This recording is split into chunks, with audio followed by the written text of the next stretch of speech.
네, 본문 말씀으로 이 말을 듣고 마음에 찔려, 이 말을 듣고 마음에 찔려라는 제목으로 말씀 나눌 때에 하나님께서 은혜 주실 줄 믿습니다.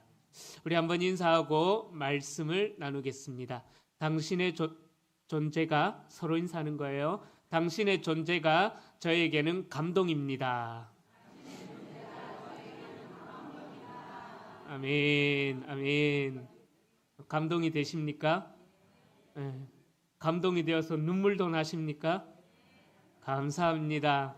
우리가 서로 볼 때 이렇게 기쁨과 감격이 넘치고 또 얼굴을 바라볼 때에 주의 얼굴을 뵙는 그러한 감격과 그런 감동이 우리 교회를 아름답게 세워나가는 그러한 사랑의 힘이 될 줄로 믿습니다. 우리는 살아가면서 방금 인사했던 것처럼 여러 가지 감동을 받습니다. 웅장한 자연 경관을 볼 때에, 그리고 아름다운 음악을 들을 때에. 제가 말씀드렸는데 요즘 저에게서 이제 여성 호르몬이 나오는 것 같아요. 그래서 조금만 울적한 노래가 들려도 가슴이 콩닥콩닥거리고 괜히 눈시울이 붉어지는. 얼마 전에 제 딸하고 중2 학생과 이문세 씨가 노래를 같이 부르는 것을 들었는데요. 아이고, 얼마나 가슴이 찡하든지. 하여튼 그렇습니다. 그렇게 우리에게는 감동을 주는 요소들이 우리에게 많이 있습니다. 그 감동을 받을 때 우리의 마음은 따뜻해지고 또 우리의 마음은 또 풍성해지게 된다라는 것이죠.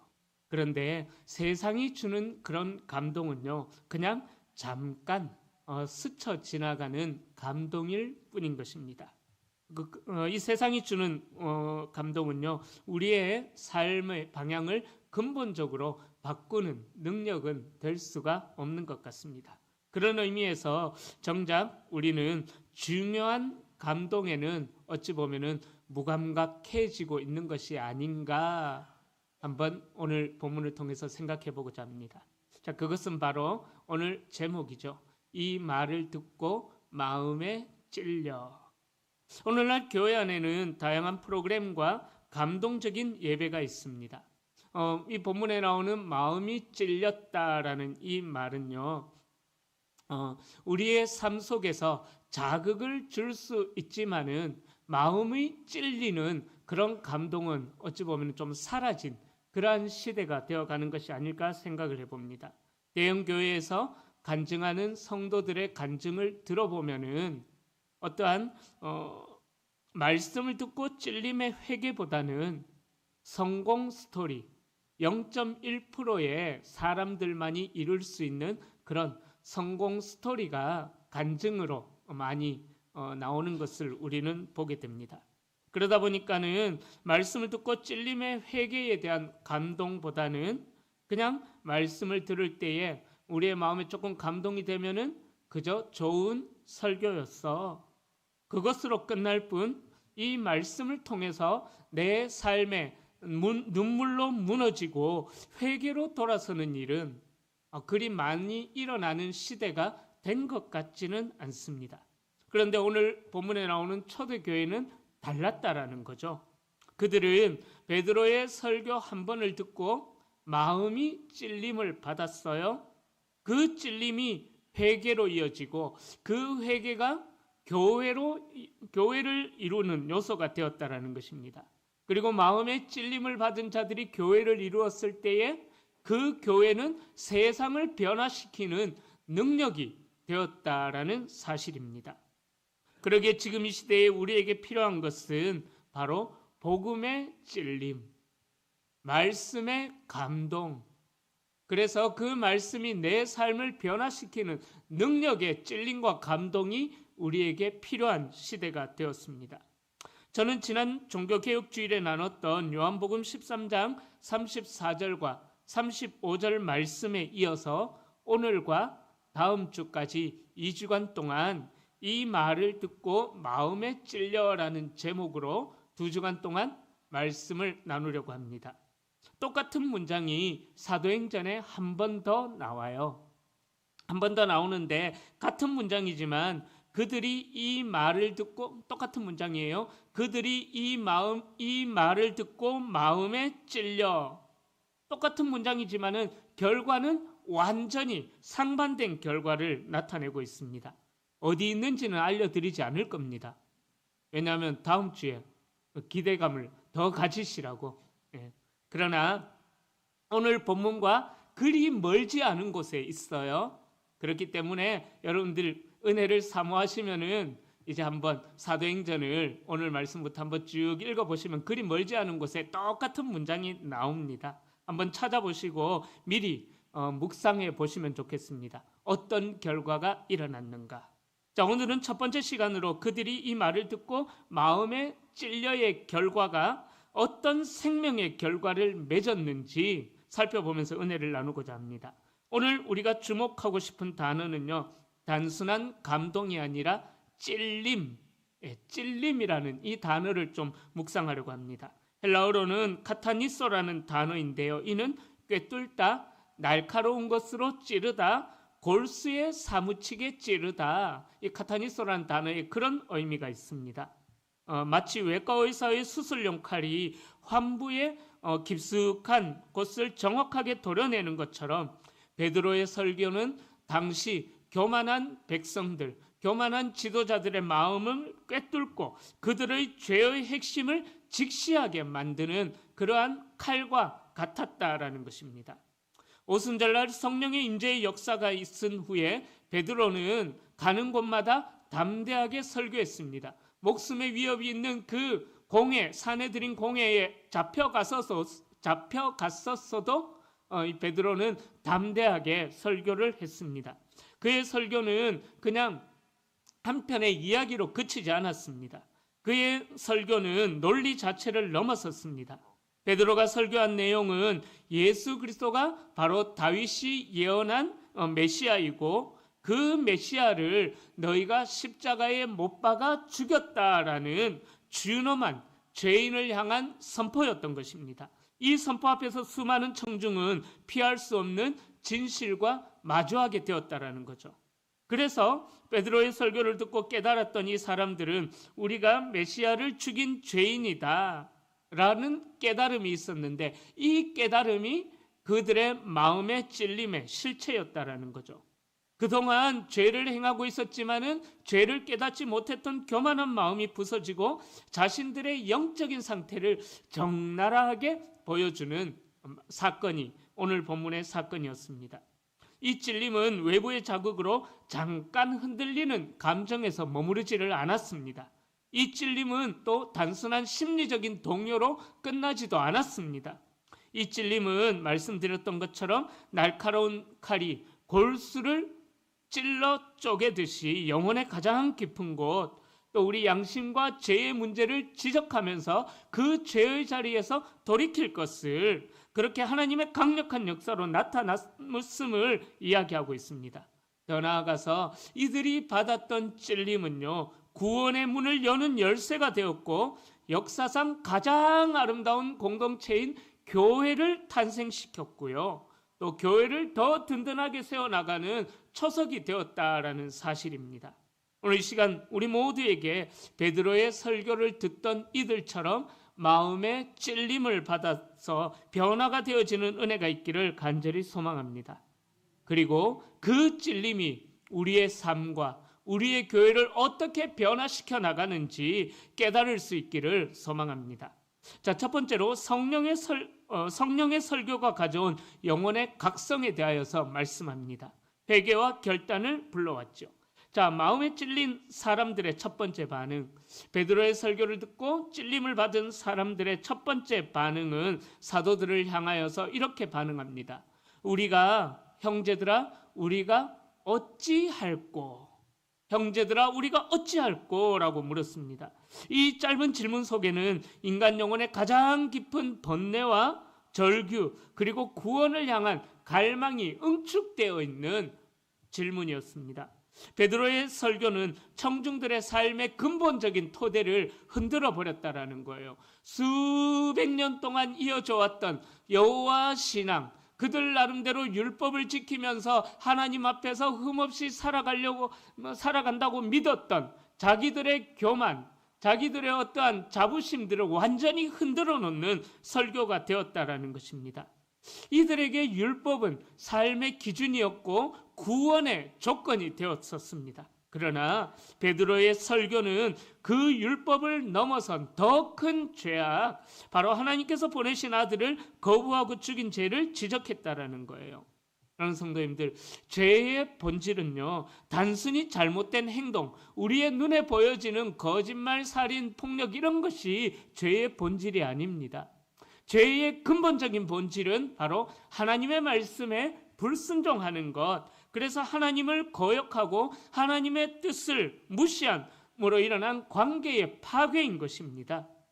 자, 그래서 청중들은 자신들이 믿는다고 고백했던 그 하나님을 예수 그리스도를 통해서 거역했다라는 것을 베드로의 설교를 통해서 깨닫게 되었다라는 거예요. 그들 중 다수가 직접적으로 예수 그리스도를 십자가에 못 박지는 않았을지라도 그 모든 군중들은 예수님으로부터 구원의 은혜를 누리고 병든 자에게서 치유함을 받았음에도 불구하고 그들은 예수를 십자가에 못 박아라고 외치는 그러한 군중의 일원이었고 종교 지도자들의 선동에 동조가 되었던 그러한 사람들이었습니다. 그들은 자신들의 선입견과 종교적 교만 때문에 하나님께서 보내신 구원자를 알아보지 못하고 죽였다는 뼈아픈 진실에 직면하게 되었다라는 거예요. 이 진실 앞에서의 찔림이 그들로 하여금 형제들아, 우리가 어찌해야 됩니까? 우리가 어찌해야 됩니까? 라는 회개로 이어지게 된 것입니다. 그러기에 우리에게도 이런 찔림이 필요합니다. 이 찔림은 우리를 영적인 마비 상태에서 깨어나게 합니다. 그러기에 예수 그리스도를 삶의 주인으로 모시지 않고 나의 욕심과 이기심을 따라서 살아가던 우리의 삶 앞에서 무감각하게 살아가고 있는 우리의 모습을 성령께서 동일하게 찔러주시기를 우리는 기도해야 하는 것입니다. 죄를 깨닫기 전에 사람들은 어떤 상태입니까? 사고가 나면은요 119가 출동하죠. 그래서 119 요원이 교통사고가 난 현장에 가서 그 사람의 몸 여러 곳을 이렇게 눌러봅니다. 그러면서 눌러볼 때에 아파요 하면은 다행입니다. 회복될 수 있습니다. 그렇게 이야기합니다. 근데 심각하게 다쳤음에도 불구하고 눌렀을 때에 아프지 않다라는 것, 무감각하다라는 것은 돌이킬 수 없는 그런 상황에 처해지게 된다는 거죠. 마찬가지입니다. 죄를 깨닫기 전에 사람들 대부분은요 영적인 문제에 대해서 무감각한 증상을 보인다라는 거예요. 나 정도면 괜찮지, 심각할 정도는 아니잖아, 다른 사람보다는 그래도 내가 낫지, 다른 사람도 이 정도는 하는데 뭐, 이런 무감각함이 우리의 영혼을 마비시켜 버린다라는 거죠. 하지만 베드로의 설교를 통해서 성령께서 역사하시자 찔림을 받은 그들이 무감각에서 깨어나게 되었다라는 거예요. 청중은 더 이상 예수 그리스도를 십자가에 못 박은 일이 나와는 상관없는 일로 치부하지 않았던 것입니다.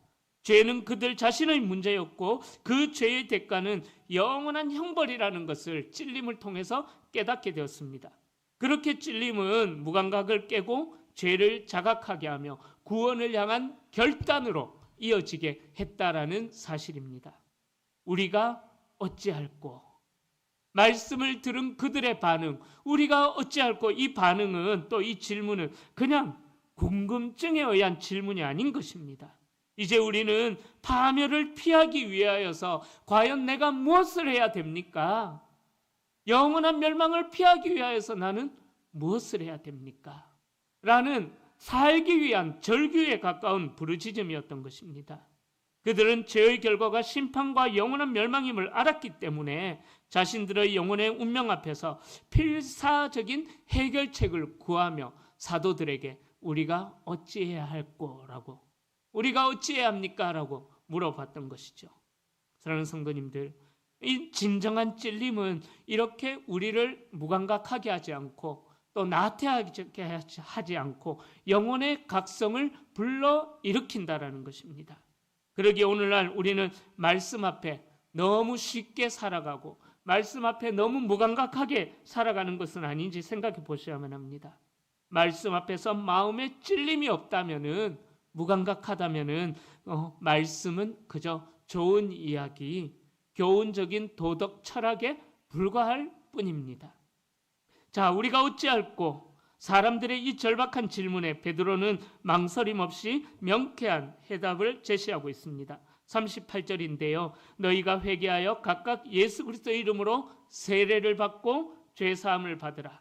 그리하면 성령의 선물을 받으리니. 아멘. 찔림에 대한 유일하고 필수적인 행동이 바로 회개라는 것을 이야기하고 있습니다. 회개는 단순히 죄를 뉘우치는 감정이 아닙니다.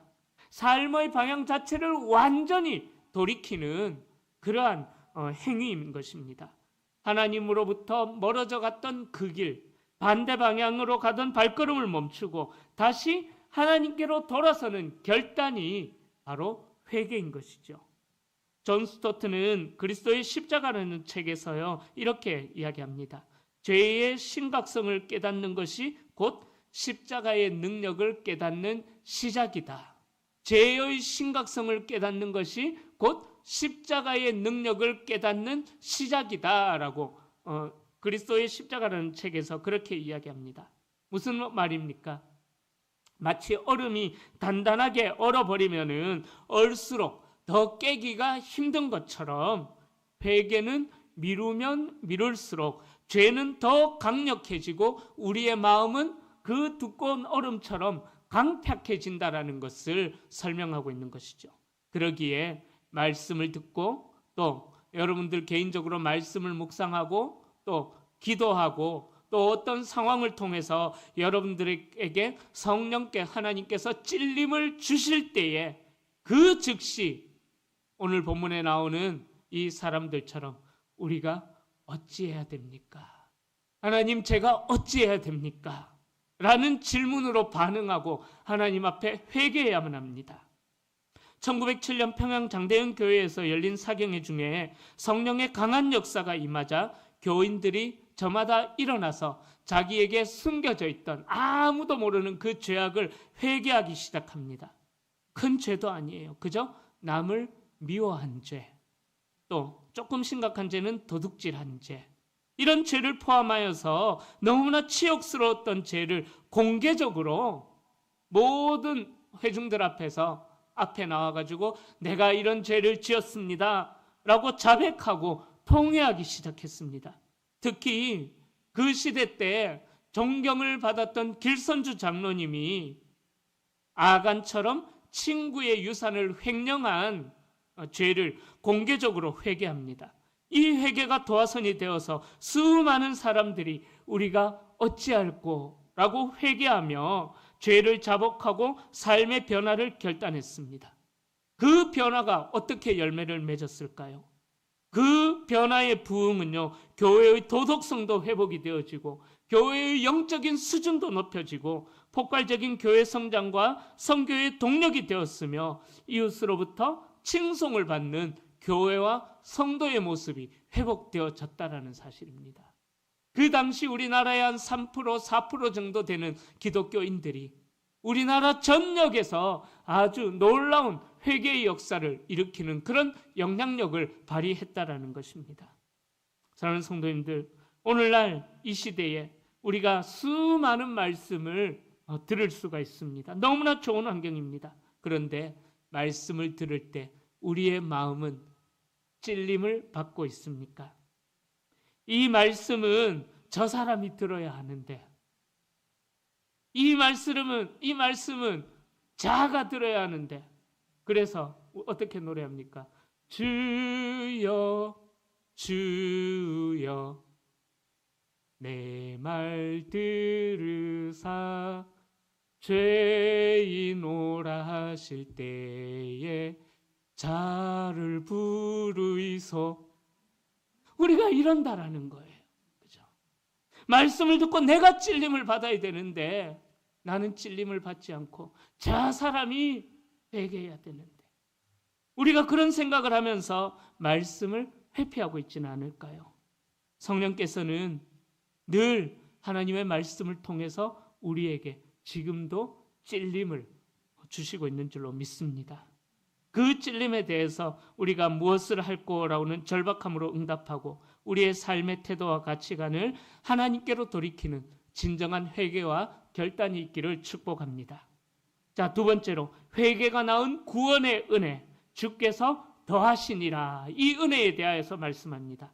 자, 마음에 찔려 회개하고 세례를 받은 사람들에게 이제 놀라운 일이 벌어집니다. 41절에 보면은요, 무려 3,000명이 베드로의 설교 한 편을 듣고 무려 3,000명이 회심을 하는 놀라운 사건이 일어납니다.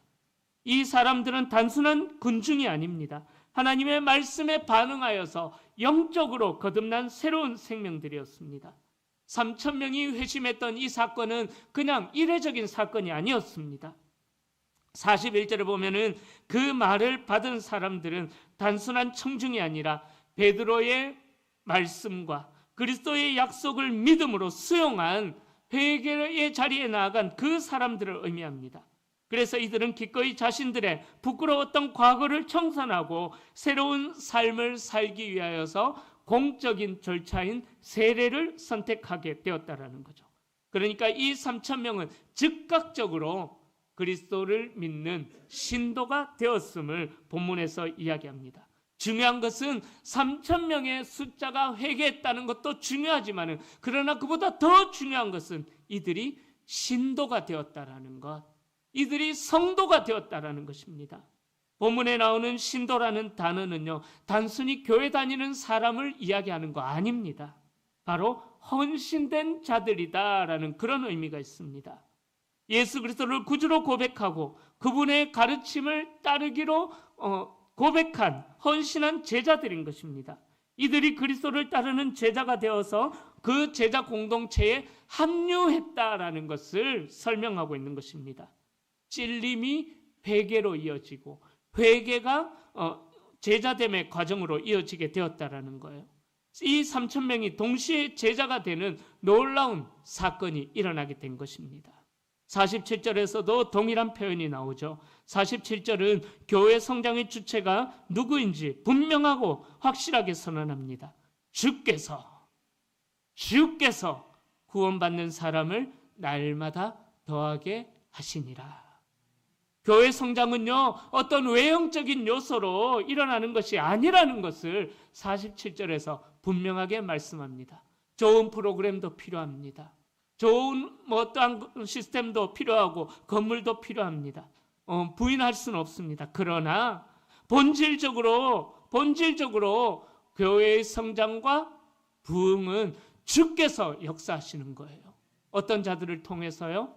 이 말을 듣고 마음의 찔림을 받아서 회개하여서 삶의 변화가 일어난 자들, 성도가 된 자들을 볼 때에 세상이 교회를 높이고 그들이 예수 그리스도께로 돌아오게 된다라는 사실을 이야기하고 있는 것입니다. 주께서 구원받는 사람을 날마다 더하게 하시니라. 우리는 복음을 전하기 위하여서 여러 가지 프로그램을 가지고 최선을 다해 각자의 사명을 감당하는 것도 필요합니다. 하지만 궁극적으로 사람의 마음을 찔려 회개하게 하고 그들을 교회 공동체에 연합시키시는 분은 하나님의 말씀, 예수 그리스도의 능력이라는 것을 분명하게 말씀하고 있습니다. 그러기에 우리 안에 먼저 회개의 역사가 풍성하게 나타날 때에 주께서 구원받는 사람을 날마다 더하게 하시는 성장과 부흥의 역사가 일어나게 된다는 사실입니다. 교회의 머리가 주님이시기에 주님은 그 회개의 역사가 있는 공동체 위에 반드시 날마다 구원받는 사람을 더하게 하실 줄로 믿습니다. 새벽에도 새 가족이 등록하고요. 수요일 저녁에도 새 가족이 등록하고요. 금요일 밤에도 새 가족이 등록하고요. 주일 오전에도 새 가족이 등록하고 주일 오후에도 새 가족이 등록하고 아멘. 회개의 역사가 있는 공동체 위에 하나님께서는 날마다 그러한 은혜의 역사가 나타나는 줄로 믿습니다. 우리 교회의 새벽 기도회에 한 15분에서 많게는 한 20분 정도가 참석하고 있습니다. 그 중에 많게는 어떤 때는 한 5, 6분 정도가 다른 교회에서 와요. 다른 교회에서 오면서 계속해서 함께 기도하고 있습니다.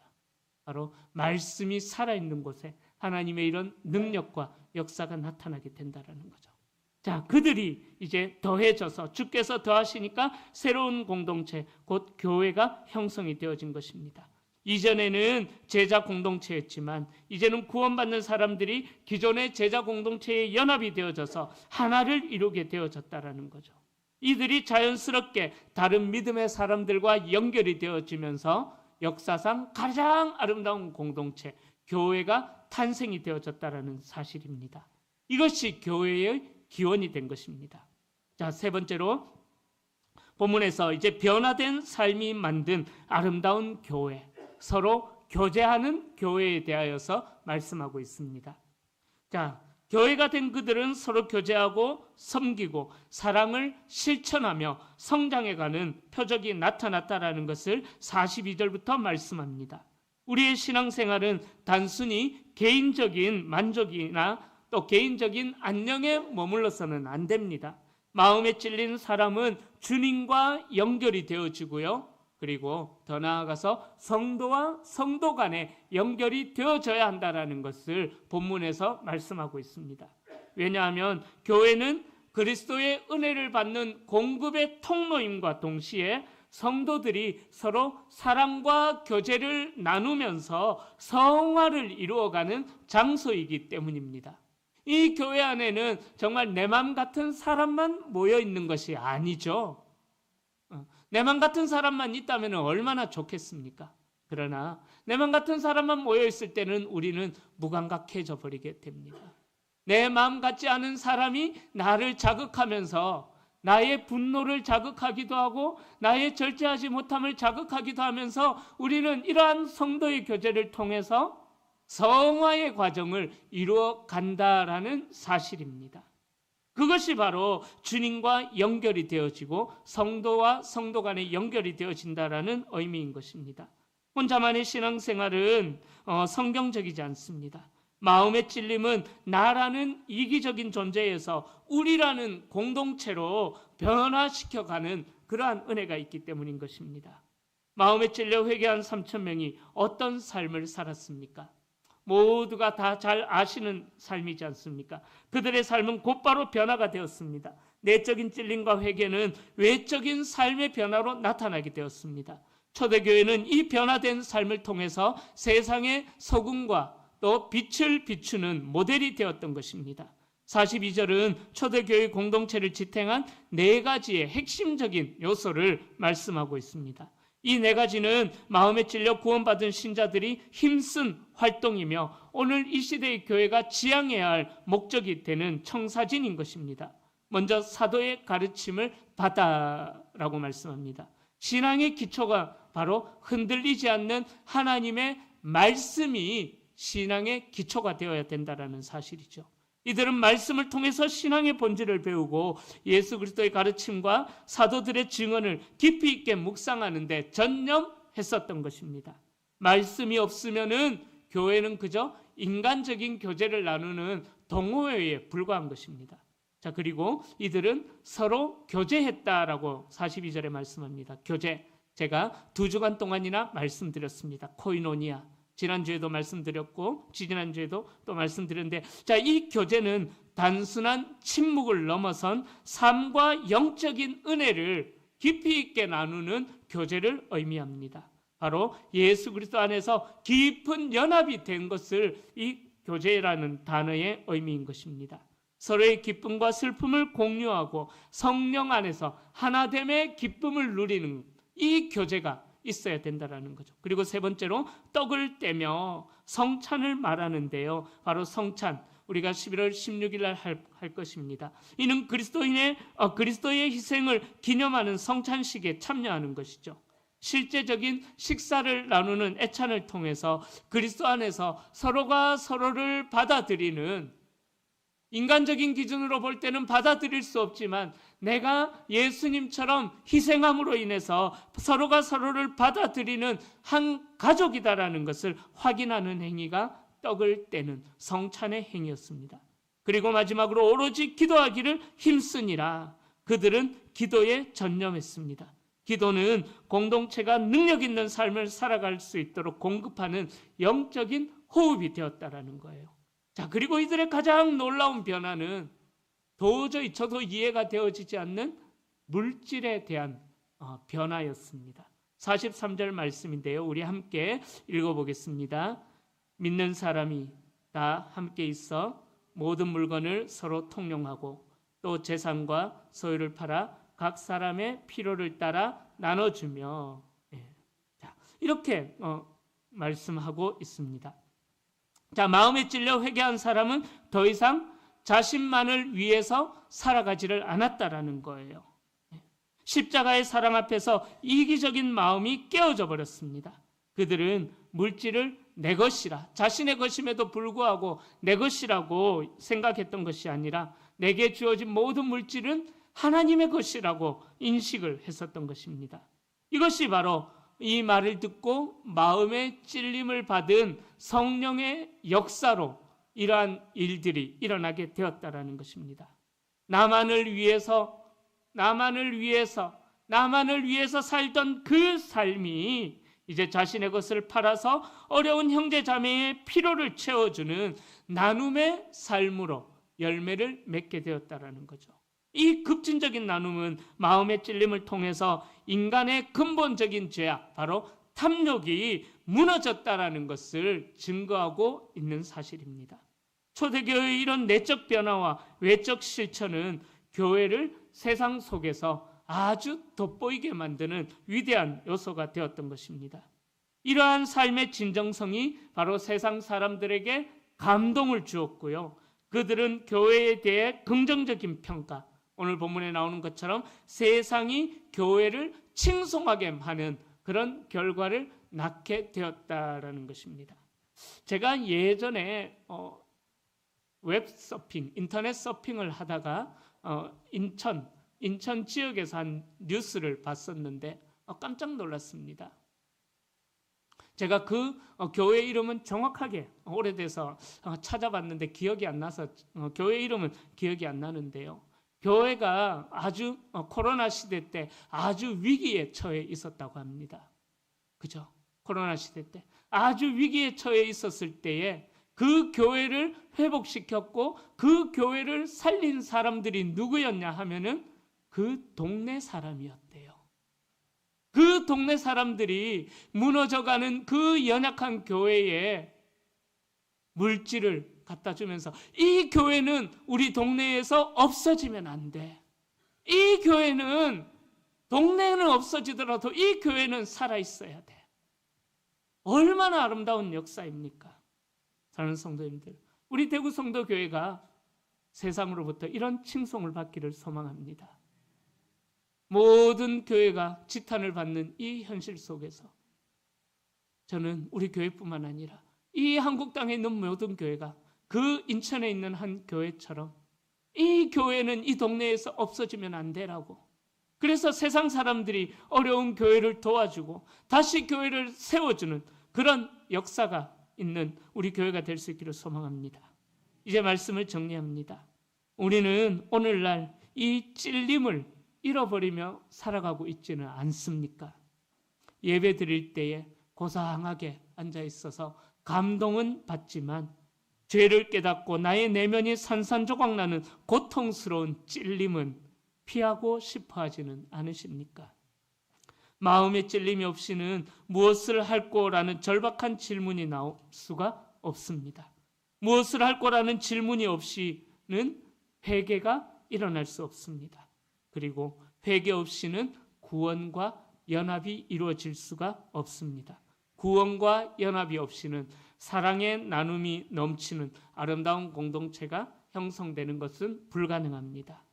그러기에 말씀을 마무리하면서 저에게도 도전을 주고 우리 성도님들에게도, 귀하신 우리 성도님들에게도 도전을 드립니다. 말씀 앞에 겸손하십시오. 말씀을 들을 때마다 이 말씀이 정말 나를 찌르고 나를 깨뜨리도록 허용하십시오. 달콤한 위로만을 구하는 것이 아니라 우리의 아픔을 지적하는 성령의 검을 겸손히 받아들이십시오. 그리고 삶으로 회개하십시오. 찔림이 단순한 감정으로 끝나지 않게 하십시오. 무엇을 할 거라는 이 절규에 대한 베드로가 제시한 대답, 예수 그리스도를 믿고 회개함으로 죄사함을 받아라.